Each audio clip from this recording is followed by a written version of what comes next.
Hello दोस्तों, मेरा नाम गफ़ार है और मेरे चैनल का नाम गफ़ार टेक है।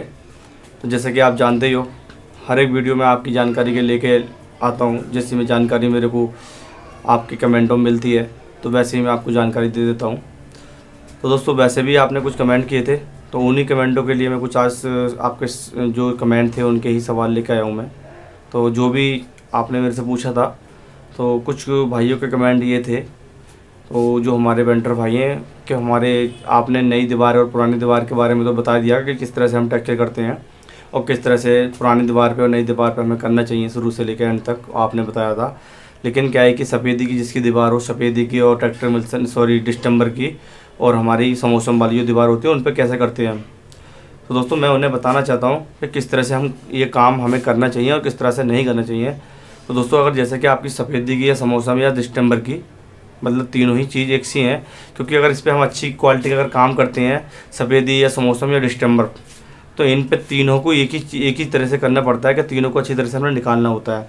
तो बात करते हैं हम डिस्टेम्बर की या सफ़ेदी की भी, मतलब तीनों का एक ही बेस है, आप समझ के चलना कि तीनों का एक जैसा ही बेस बनाना पड़ता है। तो सबसे पहले हम करते हैं डिस्टेम्बर की बात। तो डिस्टेम्बर अगर हमारी दीवारों पर अंदर की साइड में अगर डिस्टेम्बर या सफ़ेदी हो रखी है, इन दोनों की बात करते हैं पहले। तो इस पर सबसे पहले हमने क्या करना है कि सबसे पहले इसको हमें निकालना होगा, सफ़ेदी और डिस्टेम्बर को डिस्टेम्बर और सफ़ेदी के निकालने के लिए क्या क्या चीज़ की ज़रूरत पड़ती है वो भी मैं आपको बता देता हूँ।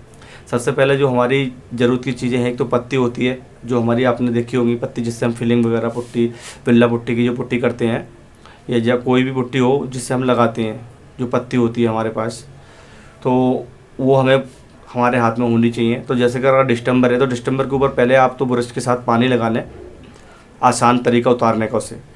डिस्टेम्बर हो रखा है तो ब्रश के साथ पानी लगा लें, पहले साथ साथ पानी लगाएं दीवार पर और साथ साथ पत्ती के साथ उसको खुरचें, तो आपका आसानी से वो डिस्टेम्बर निकल जाएगा। और उसके बाद अगर आपको लगता है कि पत्ती के साथ भी नहीं निकल रहा है और हमें क्या करना चाहिए, तो फिर उसके बाद पानी नहीं लगाएं, सीधा रेगमाल लें 80 नंबर वाला या 60 नंबर पटे वाला। पटे वाला रेगमाल होता है 80 नंबर या 60 नंबर का, इनमें से कोई सा भी आप रेगमाल ले सकते हैं। इनमें से आप रेगमाल लेने के बाद में क्या करना है, आपने मुंह पे कपड़ा बांध लें, सर में भी कपड़ा बांध लें, जिससे कि आपके सर में भी ज़्यादा मिट्टी ना आए। और वैसे जब काम करते हैं तो मिट्टी तो आती है, लेकिन क्या है कि मुँह पे कपड़ा बांधना बहुत ज़रूरी होता है, जिससे कि गला थोड़ा हमारा बच जाता है, नाक मुँह में जो हमारी मिट्टी जाती है, जिससे कि हमारे लिए जो बीमारी बनने का ख़तरा रहता है, सांस की नली में सूजन आ जाती है, वो चीज़ों से हम बच जाते हैं। तो मुंह पे कपड़ा बांध के ही काम करें। जब आप डिस्टेम्बर की आप रगड़ाई करोगे या सफ़ेदी की आप रगड़ाई करोगे तो पहले मुंह पे कपड़ा बांध लें। मुंह पे कपड़ा बांधने के बाद ही आप उसको अच्छी तरह से रगड़ें, वरना आप इस तरह से अगर आप रगड़ोगे खाली, जैसे मुंह पे हमने कपड़ा नहीं बांधा और वैसे हम रगड़ते हैं, तो सारा डस्ट हमारे अंदर जाता है और गले में खरांचे सी हो जाती हैं और गला भारी हो जाता है, जुकाम सर्दी का खतरा लगा रहता है हमारे लिए। तो हमने सबसे पहले यही काम करना है कि 80 नंबर का या 60 नंबर का, दोनों में से कोई सा भी रेगमाल लेना है। लेने के बाद में उसको सबसे पहले अच्छी तरह से दीवार को रगड़ना है, मतलब वो जो भी हमारा डिस्टेम्बर या सफ़ेदी लगी है उसको अच्छी तरह से निकालना है हमने, वो अच्छी तरह से पूरा निकल जाए। उसके बाद उसको धोना है, यानी धो देना है दीवार को अच्छी तरह से, मतलब दीवार हमने पूरी अच्छी तरह से साफ़ करनी है, सीमेंट तक पहुँचा देनी है, जिससे कि हमारा डिस्टेम्बर या सफ़ेदी लगी ना रहे। अगर दोस्तों ये चीज़ अगर लगी रह गई, जहाँ पे भी आपकी लगी रह जाती है, तो उससे क्या होता है कि आपका बाद में जब कर तो दोगे आप फिलिंग विलिंग करने के बाद में पपड़ियाँ सी बन जाती हैं। तो इससे अच्छी कि आप दीवार अच्छी तरह साफ़ कर लें, उसके बाद पानी से उसको धो दें। उसके बाद धोने के बाद में क्या करना है, आपने सूखने दें, दीवार अच्छी तरह से सूख जाए, फिर एक बार उसको और कपड़ा ऊपर से साफ़ कर दें दीवार को। उसके बाद प्राइमर लगाएँ।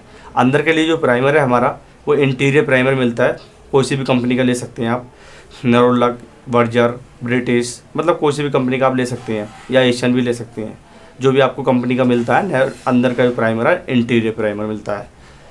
और उसके बाद में क्या करना है, प्राइमर हमने लगा देना। प्राइमर में जो पानी की जो मात्रा जो हमने रखनी है वो कितनी रखनी है, ओनली 600 ग्राम पानी रखना है। 1 लीटर प्राइमर में 600 ग्राम पानी रखना। वैसे क्या उस तरह से आप दीवार की, जितना आपका बड़ी दीवार, छोटा कमरा या बड़ा कमरा है आपका, जैसा भी है, अगर आप 1 लीटर के हिसाब से आप पानी डाल सकते हैं, मतलब 1 लीटर में हम 600 ग्राम डाल रहे हैं, तो उस हिसाब से आप अपना आइडिया लगा के डाल सकते हैं कि 2 लीटर में कितना पड़ेगा, 3 लीटर में कितना पड़ेगा।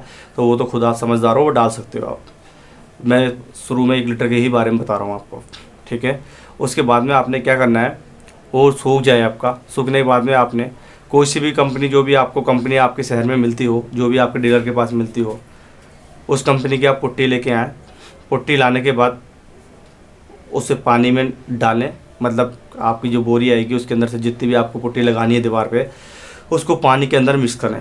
पहले पानी डालें, ऊपर से उसको पुट्टी डालें थोड़ी थोड़ी करके, और हाथ से उसको घोटते रहें, जिससे कि उसमें रोड़ियाँ ना बने, और अच्छी और मुलायम और एकदम अच्छी चिकनी पुट्टी बनानी है आपने, जिससे कि दीवार पर रोड जब आप पत्ती चलाओ तो रोड़ियाँ ना बने और आपकी दीवार में कोई प्रॉब्लम ना आए, फिनिशिंग में कमी ना आए।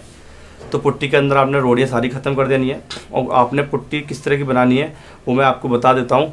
उस तरह की पुट्टी बनानी है जैसे कि आप जानते हो, पेंटर भाई हमारे जानते, जो नए बंदे हैं वो नहीं जानते। तो जैसे मैंने आपको बताया, पानी के अंदर पुट्टी डालनी है, और पुट्टी के अंदर पानी नहीं डालना, पानी के अंदर पुट्टी डालनी है। थोड़ी डालते चले जाओ, जिससे कि आपको जब तक कि वो टाइट ना हो जाए, जब तक कि आपकी पत्ती पे रखने लायक ना हो जाए, तब तक उसको अच्छी तरह से बनाते रहो।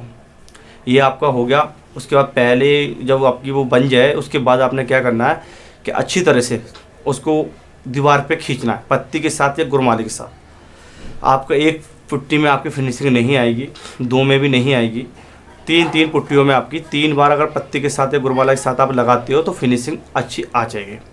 तो जब फिनिशिंग जब आपकी अच्छी आ जाएगी तो आपने क्या करना है, जब अच्छी 3 फिल्मों में आपकी 3 बार पुट्टी हो जाती है, फिनिशिंग आ जाए, तो आपने फिर 320 का या 220 का या 240 नंबर का रेगमार लेना है, और उसको अच्छी तरह से पूरी दीवार पे रेगमार मारना है, सैंडिंग करनी है उसकी।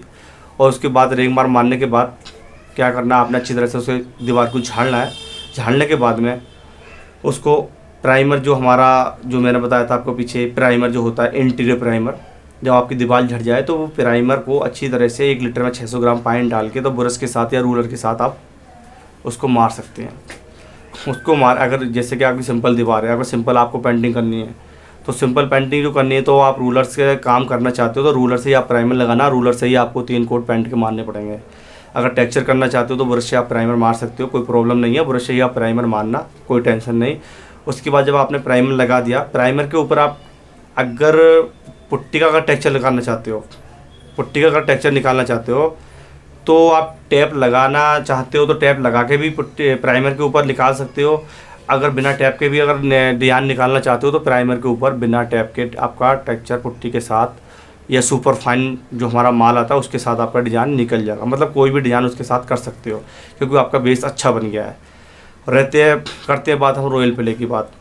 अगर रॉयल प्ले का भी अगर आप टेक्सचर करते हो तो रॉयल प्ले का भी हमारा इसी तरह से होता है। पहले अच्छी तरह से बेस बनता है, प्राइमर लगता है, फिर उसके बाद और मतलब उसी तरह से बेस कोट किस तरह से बनता है, जैसे कि हमने इसमें बताया था आपको कि इस तरह से बेस बनाओ, वैसे ही उसका सेम टू सेम बेस बनता है। उस तरह से आपको उसमें काम करना पड़ता है। लेकिन इसकी जानकारी आपको अगली वीडियो में दूंगा। अभी फ़िलहाल में मैंने आपको पुट्टी के जो टेक्सचर मेरे हैं उनके बारे में मैंने आपको जानकारी दी है, पुरानी दीवार के बारे में जानकारी दी है कि किस तरह से हम कर सकते हैं। तो आपकी समझ में तो आ गया होगा आपको पहले क्या करना है। पुरानी अगर दीवार है आपकी तो सबसे पहले आपने रेगमार मारना है, पट्टे वाला। अगर पट्टे वाले से रेगमार से उतरता है तो ठीक है, नहीं तो पानी लगा के आप चेक कर लो एक बार। पानी लगा के ब्रश से पानी लगाओ, उसके बाद पत्ती से, जैसे कि हमारी पपड़ियाँ से उतर जाती हैं वैसे मतलब पत्ती के साथ वो उतर जाता है। और उससे नहीं उतरे फिर पट्टे के रेगमाल से या मशीन हो सेंटर, उससे आप निकाल सकते हो। उसके बाद कैसे आपको मैंने बताया, प्राइमर लगाओ, फिर पुट्टियाँ करो 3, वो सारा डिटेल्स मैंने पीछे बता रखा है, तो वो आपको फॉलो कर लेना। और उस चीज़ को फॉलो करना, जो चीज़ मैंने बताई है, तो आसानी से आप वो काम कर सकते हो। तो ये दोस्तों, ये वीडियो मैंने इसीलिए बनाई थी, जो मेरे दोस्त कमेंट कर रहे थे उनके लिए स्पेशल से ये वीडियो। और भी कोई जानकारी अगर पूछनी है आपने मुझसे तो मेरे को आप कमेंट बॉक्स में बता सकते हैं, मैं आपको उस चीज़ का जवाब दे दूँगा। अगली वीडियो जो मैं लेके आऊँगा तो रॉयल के बारे में आपको लेके आऊँगा, रॉयल प्ले के बारे में, जो हमारे टेक्सचर होते हैं रॉयल प्ले के, उनके बारे में ले आऊँगा। या जो आप कमेंट करोगे मैं उसके बारे में आपको सारी डिटेल्स दे दूँगा। पीओ हो या मेलामेल हो, डिको, जो भी हो आपके मन में सवाल, तो उसके बारे में भी वीडियो बना दूँगा और आपको बता दूँगा कैसे वो करना है, उसके सारे तरीके बता दूँगा। तो दोस्तों, ये वीडियो मेरी इतनी थी। अगली वीडियो में फिर मिलूँगा आपसे, पर मेरी वीडियो को लाइक और शेयर सब्सक्राइब करना ना